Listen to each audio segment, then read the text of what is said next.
사랑하는 밴쿠버 한인연합교회 교우 여러분, 오늘은 8월 9일, 8월 둘째 주일입니다. 이제 오순절 후 10번째 주일 예배를 시작하겠습니다. 그동안에 교육자들은 매일 교회에 출근하면서 아프신 분들이나 사업하는 분들, 또 여러 가지 사정으로 어렵고 힘들어하는 교우들을 위해서 기도회에 왔었는데 어제부터 토요 아침 기도회를 다시 시작했습니다. 어제 첫날 모두 9명이 모여서 열심히 기도를 하였고요. 마스크를 하고 사회적 거리두기를 지키면서 아주 조심스럽게 시작했는데 하나님께서 아침 기도에 나오시는 분들을 안전하게 지켜주시기를 바랍니다. 여러분들이 함께 참여하지 못하시더라도 깨어 계시다면 여러분들이 있는 곳에서 함께 기도하는 시간을 가져주시기를 부탁드립니다. 우리가 살고 있는 BC주는 비교적 잘 코로나 바이러스를 통제하고 있었는데 이번 8월 들어서 감염자가 조금씩 늘어나는 것처럼 보입니다. 우리가 마음이 느슨해지지 말고 계속 긴장하면서 방역 지침들을 잘 지켜나갔으면 좋겠네요. 그래서 9월부터 계획된 대로 학교들도 개학을 하고 그래서 점점 더 일상으로 돌아갈 수 있고 우리들도 빨리 모여서 예배를 드리고 시작했으면 좋겠습니다. 이 팬데믹 기간에 많은 분들이 고통을 겪고 있지만 특별히 여러 시니어 기관들의 입주해 계신 분들이 아마 가장 큰 고통을 겪고 계신 것 같습니다. 우리 교우들께서도 시니어 아파트나 케어 센터에 계시는 분들이 있습니다. 여러분들이 그분들을 위해서 기도해 주시기를 바랍니다. 우리 특별히 우리 진소희 장로님이 입주해 계시는 돌비 매너에서 얼마 전에 우리 확진자가 발생했었지요. 그래서 그곳에 계시는 모든 입주자들은 며칠째 방에서 한 발자국도 나오지 못하고 방으로 음식이 딜리버리 되면 식사도 방에서 잡수시고 계십니다. 우리 진수희 장로님 잘 견디어내시고 안전하시도록 또 그곳에 계신 모든 입주자들께서도 잘 지내시도록 여러분들이 기억해 주시고 또 기도해 주시기 바랍니다. 병원에 입원해 계신 교우가 계세요. 이제 심장 수술을 받으실 예정이시고요. 또 내일 수술 받게 될 교우도 있습니다. 하나님의 치유를 위해서 기억해 주시고 기도해 주시기를 바랍니다. 기도하겠습니다. 우리의 능력이 되시는 하나님, 감사와 찬송과 영광을 올려드립니다.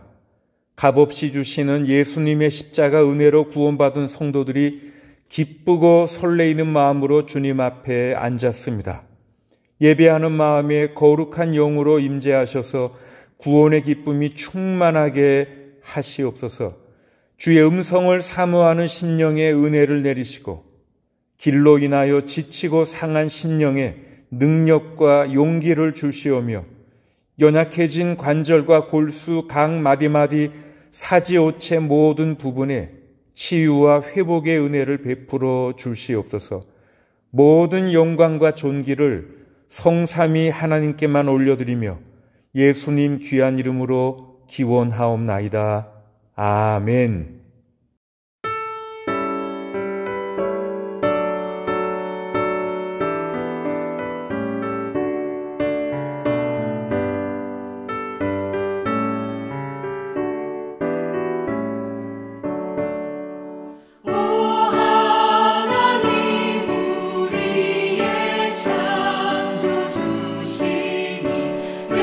주님께 귀한 것들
이제 하나님 말씀, 오늘 성경은 마가복음 5장 21절에서 43절 말씀입니다. 예수께서 배를 타고 맞은편으로 다시 건너가시니 큰 무리가 예수께로 모여들었다. 예수께서 바닷가에 계시는데 회당장 가운데서 야이로라고 하는 사람이 찾아와서 예수를 뵙고 그 발 아래에 엎드려서 간곡히 청하였다. 내 어린 딸이 죽게 되었습니다. 오셔서 그 아이에게 손을 얹어 고쳐주시고 살려주십시오. 그래서 예수께서 그와 함께 가셨다. 큰 무리가 뒤따라오면서 예수를 밀어댔다. 그런데 12해 동안 혈루증을 앓아온 여자가 있었다. 여러 의사에게 보이면서 고생도 많이 하고 재산도 다 없앴으나 아무 효력이 없었고 상태는 더 악화되었다. 이 여자가 예수의 소문을 듣고서 뒤에서 무리 가운데로 끼어 들어와서는 예수의 옷에 손을 대었다. 그 여자는 내가 그의 옷에 손을 대기만 하여도 나을 터인데 하고 생각하고 있었던 것이다. 그래서 곧 출혈의 근원이 마르니 그 여자는 몸이 나은 것을 느꼈다. 예수께서는 곧 자기에게서 능력이 나간 것을 몸으로 느끼시고 무리 가운데서 돌아서서 누가 내 옷에 손을 대었느냐 하고 물으셨다. 제자들이 예수께 무리가 선생님을 에워싸고 떠밀고 있는데 누가 손을 대었느냐고 물으십니까 하고 반문하였다. 그러나 예수께서는 그렇게 한 여자를 보려고 둘러보셨다. 그 여자는 자기에게 일어난 일을 알므로 두려워하여 떨면서 예수께로 나와 엎드려서 사실대로 다 말하였다. 그러자 예수께서 그 여자에게 말씀하셨다. 딸아, 내 믿음이 너를 구원하였다. 안심하고 가거라. 그리고 이 병에서 벗어나서 건강하여라.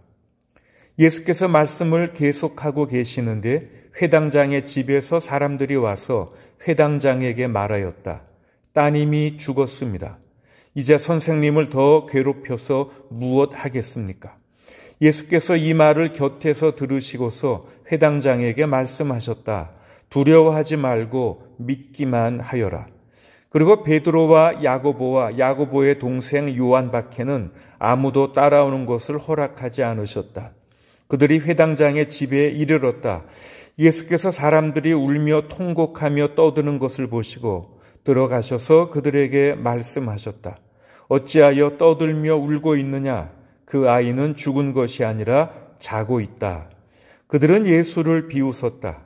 그러나 예수께서는 그들을 다 내보내신 뒤에 아이의 부모와 일행을 데리고 아이가 있는 곳으로 들어가셨다. 그리고 아이의 손을 잡으시고 말씀하셨다. 달리다굼, 이는 번역하면 소녀야, 내가 네게 말한다. 일어나거라 하는 말이다. 그러자 소녀는 곧 일어나서 걸어 다녔다. 소녀의 나이는 12살이었다.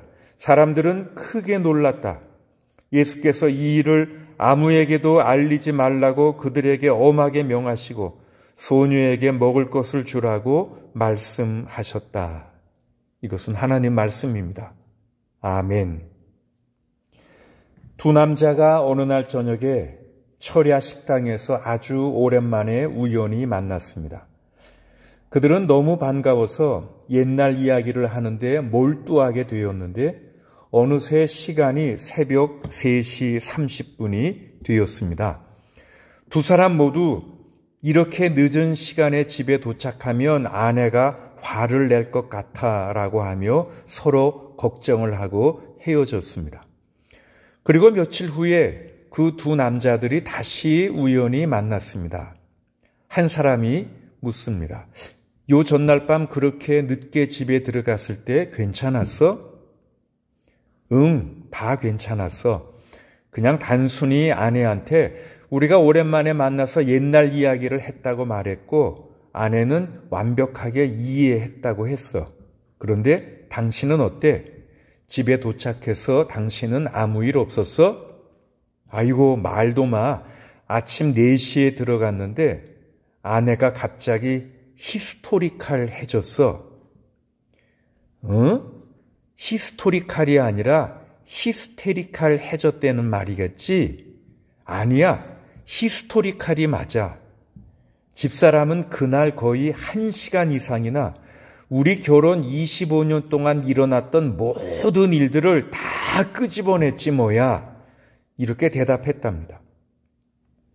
여러분, 만약 우리가 시간을 내서 지난 25년, 아니 지난 10년, 혹은 심지어 지난 1년 동안의 개인사를 쭉 검토해 본다면 한 가지 부정할 수 없는 결론에 도달할 것입니다.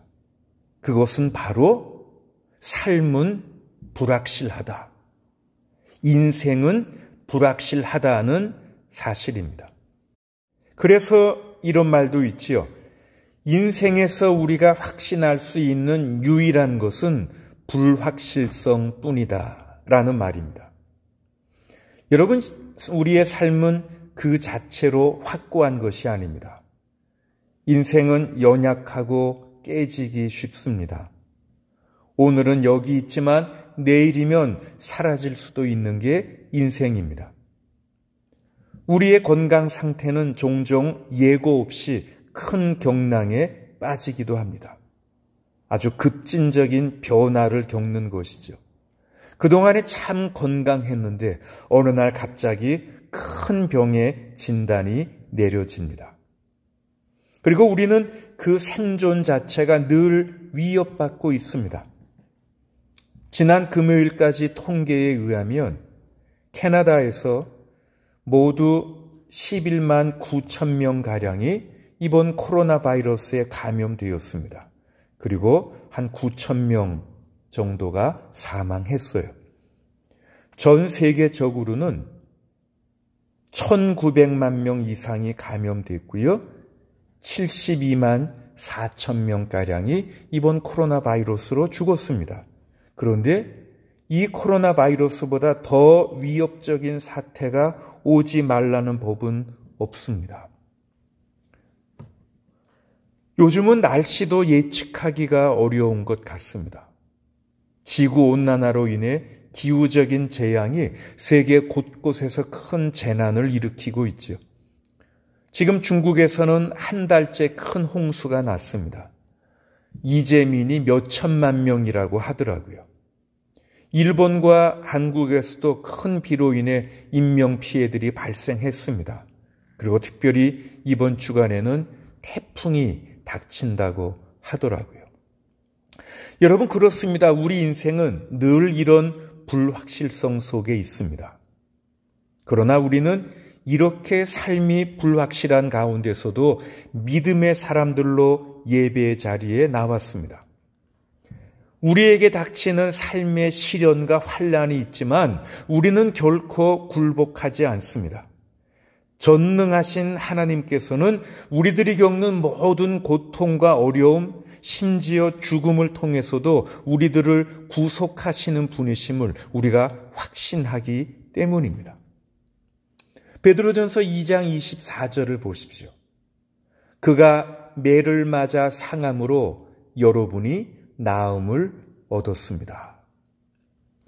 우리 안에 예수 그리스도의 영이 계시기 때문에, 우리 안에 주의 거룩한 성령이 계시기 때문에 인생의 많은 불확실 속에서도 예수 그리스도 안에서 하나님의 치유하심과 회복해 하심을 우리가 믿는 믿음으로 우리 주위의 모든 상황에 대해 우리가 굴복하지 않고 두려움과 절망의 속박에서 해방되어 소망과 용기를 갖고 나가는 것이죠.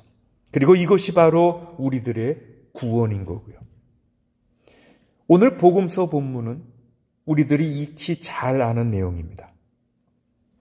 예수님 안에 있는 하나님의 치유의 능력이 12년 동안 혈루증을 앓던 여인에게 나타나는 장면이지요. 이 저자인 마가는 이 여인이 오늘 본문 26절을 보면 여러 의사에게 보이면서 고생도 많이 하고 재산도 다 없앴으나 아무 효력이 없었고 상태는 더 악화되었다라고 우리들에게 알려주고 있습니다. 여러분, 그 당시 의사들이 환자들에게 제공하는 치료법이라는 것은 오늘날 시각으로 보면 이건 완전히 엉터리로 간주될 만한 그런 것들이었습니다. 예를 들면 이 여인과 같은 증상의 환자들에게 어떤 처방전이 주어졌냐 하면 타조 알을 태워서 젤을 만든 다음에 그 젤을 여름에는 아마로 만든 주머니에, 그리고 겨울에는 면 주머니에 넣어 가지고 다녀라, 이런 처방들이 주어졌답니다. 그리고 또 이런 처방도 있습니다. 흰색 암컷 당나귀의 똥 속에 들어가 있는 옥수수 알을 찾아서 그것을 가지고 다녀야 한다. 이런 처방전들이었습니다. 이 여인이 어떤 처방전을 따랐던 간에 이 가련한 여인은 그런 말도 안 되는 처방전들을 따르면서 수고하고 그녀의 모든 재산을 다 허비했습니다. 그런데 그녀의 고통은 단지 그런 육신적인 질병뿐만은 아니었습니다. 그녀의 고통에는 그녀가 제의적으로 부정하다고 여겨진다는 사실까지 더해져 있었습니다. 그래서 그녀를 접촉하거나 그녀의 옷이나 의자를 만지는 사람도 역시 부정하다고 여겨졌습니다. 그리고 이렇게 부정하다고 여겨진 사람들은 다시 깨끗하다고 여겨지기 위해 목욕과 빨래의 엄격한 의식을 행해야만 했습니다. 결론적으로 본문에 나오는 이 여인은 아웃사이더였습니다. 접촉할 수 없는, 교제할 수 없는, 아주 보잘것없는, 아주 가련하고 불쌍한 존재였습니다. 그런데 오늘 본문 27절을 보면 이 여자가 예수의 소문을 듣고서 그녀는 예수님에 대한 이야기를 들었습니다. 기적으로 병을 낫게 한다는 소문이었을 것입니다.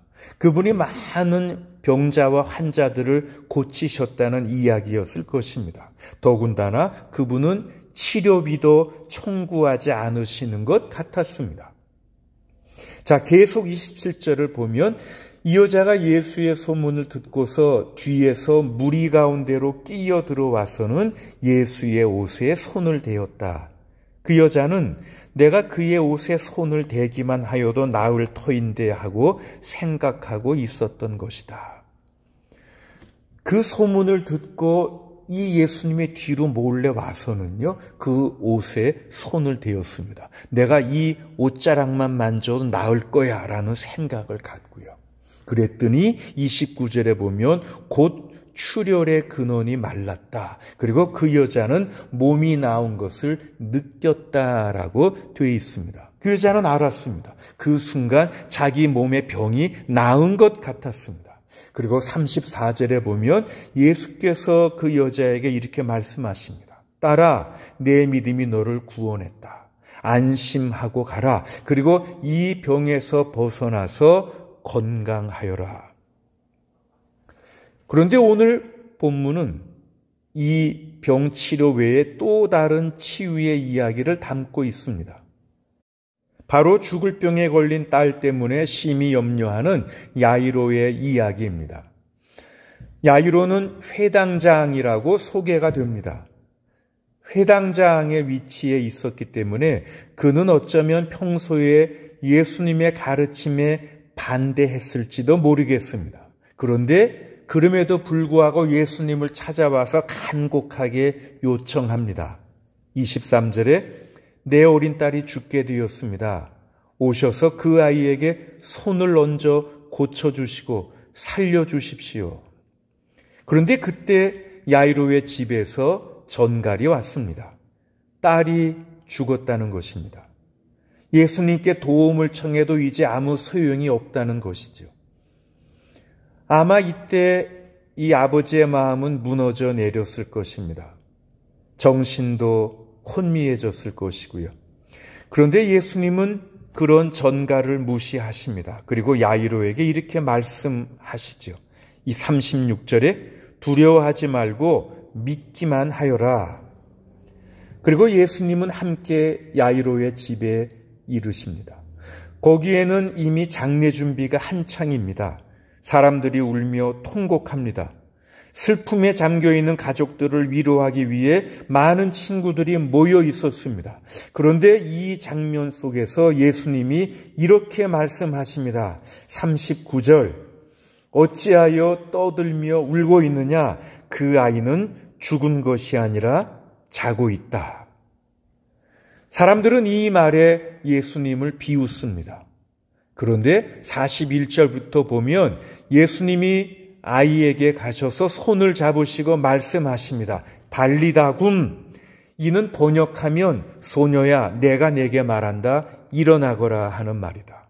그러자 소녀는 곧 일어나서 걸어 다녔다. 소녀의 나이는 12살이었다. 사람들은 크게 놀랐다. 여러분, 이게 얼마나 놀라운 기적입니까? 사람들은 크게 놀랐습니다. 자, 이것이 우리가 잘 아는 오늘 본문의 내용입니다. 자, 이 내용을 다시 한번 생각해 보십시오. 본문에 나오는 이 여인이나 야이로를 생각해 보시기 바랍니다. 혹시 지금 나 자신이 이들과 비슷한 상황에 놓여 있지는 않는지요? 아니면 내가 잘 알고 있는 어떤 사랑하는 사람들이 이런 상황에 처해 있지는 않는지요? 도움이 절실히 필요한 이 여성의 외로움과 아픔과 고독과 슬픔이 바로 나의 처지일 수 있습니다. 딸이 죽을까 봐 두려워하는 아버지의 공포와 두려움이 바로 나의 두려움이거나 내가 잘 아는 가까운 사람의 공포일 수도 있습니다. 미국의 한 유명한 풋볼 코치는 매 시즌이 시작될 때마다 선수들에게 이렇게 말한다고 합니다. 여러분들이 이번 시즌에 선수로서 경기에 뛰기를 원한다면 여러분은 맞고 다칠 것을 예상해야 합니다.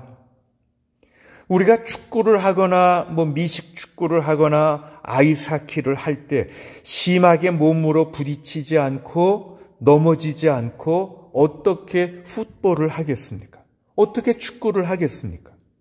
여러분들이 이번 시즌에 선수로서 경기에 뛰고 싶다면 여러분은 당연히 얻어맞고 다칠 것을 예상해야 합니다.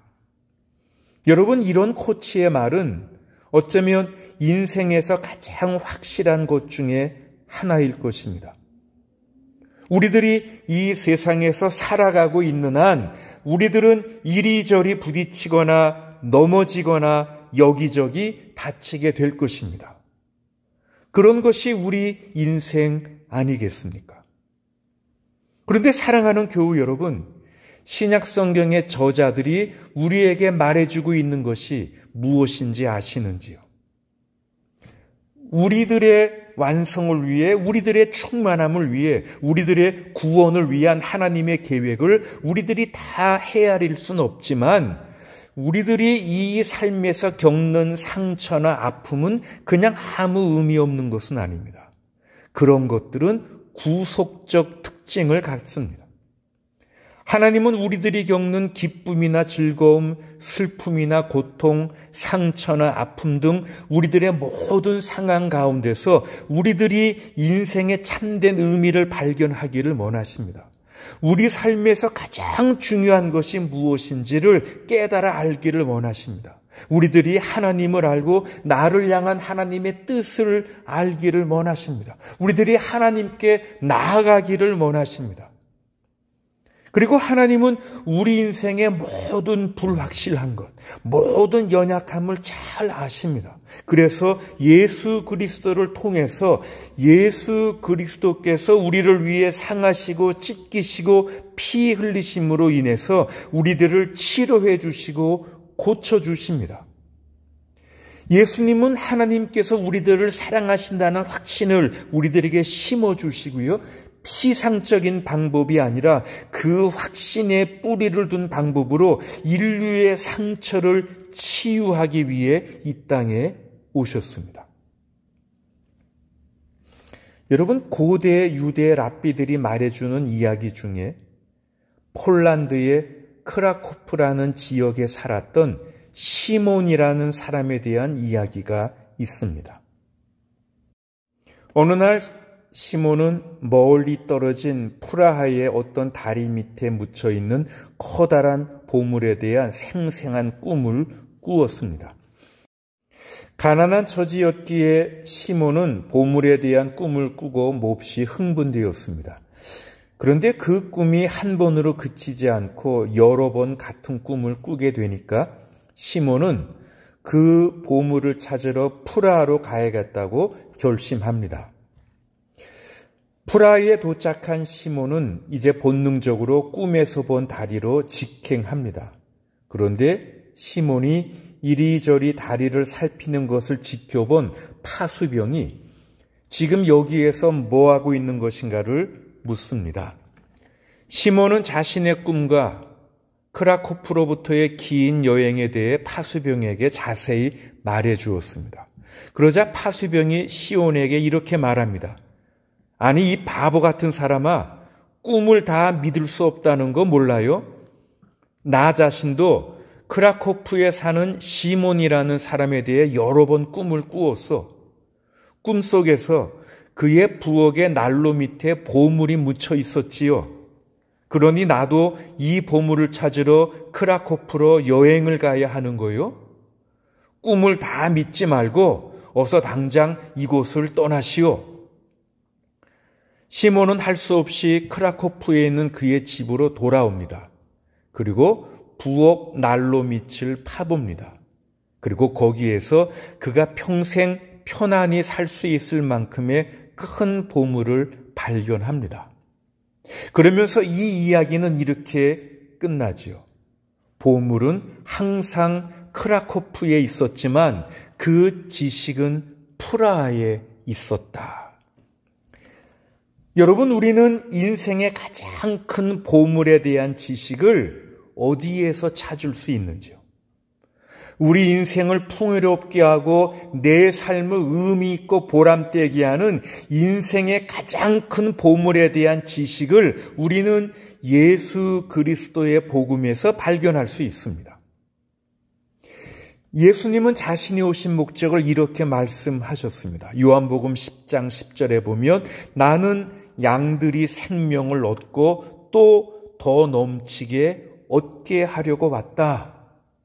왜냐하면 요한복음 5장 26절에 있는 대로 하나님 아버지께서 자기 속에 생명을 가지고 계신 것 같이 아들에게도 생명을 주셔서 그 속에 생명을 가지게 하여 주셨기 때문이다. 여러분, 하나님이 생명의 근원이신 것처럼 하나님은 아들 예수님이 생명의 근원 되게 하셨습니다. 그리고 그 예수님은 이 땅에 우리가 그 생명을 얻도록, 그런데 얻는데 더 넘치게 풍성히 얻도록 이 땅에 오셨다는 것입니다. 여러분, 이 위대한 삶의 보물을 아시는지요? 이 위대한 보물에 대한 지식을 여러분 얻으셨는지요? 그런데 우리들이 이 위대한 삶의 보물을 경험하기 위해서는 우리는 가만히 있으면 안 되죠. 우리는 안쪽으로 여행을 떠나야 합니다. 크라코프의 보물처럼 그것은 항상 그곳에 있어요. 그것은 항상 발견되기를 기다리고 있습니다. 그것은 절대로 철회되지 않습니다. 믿음으로 자신의 존재의 중심에 있는 하나님과 만남의 장소로 기꺼이 여행하려는 사람들에게 이 보물은 결코 손이 닿지 않은 곳에 있는 것이 아닙니다. 우리의 인생을 의미 있게 하고 풍성하게 하는 이 보물, 이 비밀은 우리들이 만약 바른 방향성을 가진다면, 우리들이 예수 그리스도 안에 거한다면, 그리고 더 깊은 사귐 속으로 들어가기를 원한다면 우리는 이 보물을 발견하게 될 것입니다. 예수님께서는 치유가 필요한 여인에게 내 믿음이 너를 구원했다. 안심하고 가거라. 그리고 이 병에서 벗어나서 건강하여라라고 말씀하셨습니다. 예수님은 절망에 빠진 회당장에게 두려워하지 말고 믿기만 해라 하고 말씀하셨습니다. 사랑하는 교우 여러분, 그렇습니다. 어떤 일을 만나도 두려워하지 마십시오. 삶이 불확실하지만 어떤 일이 닥칠지 모르지만 여러분 두려워할 필요 없습니다. 오직 믿기만 하십시오. 평안을 가지십시오. 예수 그리스도 안에 있는 이 놀라운 이 풍성한 보물을 찾으십시오. 여러분 안심하십시오. 그리고 하나님이 당신을 사랑하신다는 사실을 꼭 아시기 바랍니다. 이 확실한 것을, 이 비밀을 예수 그리스도 안에서 발견하시는 저와 여러분 되시기를 주님의 이름으로 축원합니다. 아멘. 찬송하겠습니다. 주의 옷자락 만지며. 우리들이 얼마 전에 처음으로 한번 새로 배우고 불러봤던 찬송이지요. 주의 옷자락을 간절히 만지는 그 심정으로 이 찬송가를 부르면서 주를 향한 우리의 신앙과 사랑을 고백했으면 좋겠습니다.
사랑의 노래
기도하겠습니다. 사랑의 주님, 정말 한 치 앞도 내다볼 수 없는 인생입니다. 우리들의 모든 계획과 계산은 그 힘을 잃고 쇠파에 휩쓸려 내려가는 것처럼 위태로운 삶을 사는 것 같을 때가 많습니다. 내가 내 인생의 주인이 아님을 다시 한번 깨닫습니다. 내 삶이 내 것이 아님을 깊이 깨닫습니다. 기쁨과 즐거움, 성공과 실패, 건강과 질병, 웃음과 울음, 우리가 삶에서 직면하는 이 모든 삶의 굴곡 속에서 믿음의 손을 내밀어 주님을 만집니다. 주님의 옷자락을 붙잡습니다. 주님 안에 치유가 있으며 주님 안에 구원이 있으며 주님 안에 회복이 있기 때문입니다. 주님 안에서만 내일이 의미가 있으며 오직 주님 안에서만 인생의 소망이 있기 때문입니다. 12년 앓던 여인을 불쌍히 여기셔서 고쳐주신 주님, 딸을 잃고 절망에 빠진 아버지를 긍휼히 여기셔서 달리다군 말씀하신 주님, 이 시간 저희들도 고쳐주시옵소서. 저희들도 낫게 하여 주시옵소서. 주님, 저희들도 구원하여 주시옵소서. 건져 주시옵소서. 주님 안에 예비되어 있는 영원한 생명과 풍성한 삶의 비밀을 경험케 하여 주시옵소서. 미지근한 자리에서 일어나 주님 품 안으로 달려가는 믿음의 용기와 결단이 있게 하여 주시옵소서. 낙심한 자들을 격려해 주시고 연약한 자들을 일으켜 주시며 수술받을 교우들이 있사오니 주님 친히 집도하여 주시옵소서. 직장 생활하는 교우들과 함께 하셔서 그들이 축복의 통로가 되어 그들로 인하여 직장 전체가 주의 큰 복을 받게 하옵시고, 개인 사업하는 교우들을 인도하셔서 매 순간 주님의 선한 손에 도우심을 힘입어 경영하여 시냇가에 심기어진 나무처럼 가뭄이 와도 잎이 푸르고 청청하여 많은 열매가 맺혀지게 해 주시옵소서. 가정의 자녀 손들 위에 하늘 은혜를 내리시며 부모님들의 간절한 기도의 제목이 그들에게 다 이루어지고도 남게 하여 축복해 주옵소서. 이제 한 주간을 또 살아갈 때에 기도와 말씀을 통해 주를 더 깊이 알아가며 주님의 능력과 인자하심과 인도하심과 사랑을 깊이 체험하며 살아가도록 우리 모두를 이끌어 주시옵소서. 지금은 우리 주 예수 그리스도의 은혜와 하나님 아버지의 크신 사랑과 성령님의 사귐과 인도하심이 사랑하는 연합교회 모든 교우들 위해 지금부터 영원토록 함께 하시기를 간절히 축원하옵나이다. 아멘.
she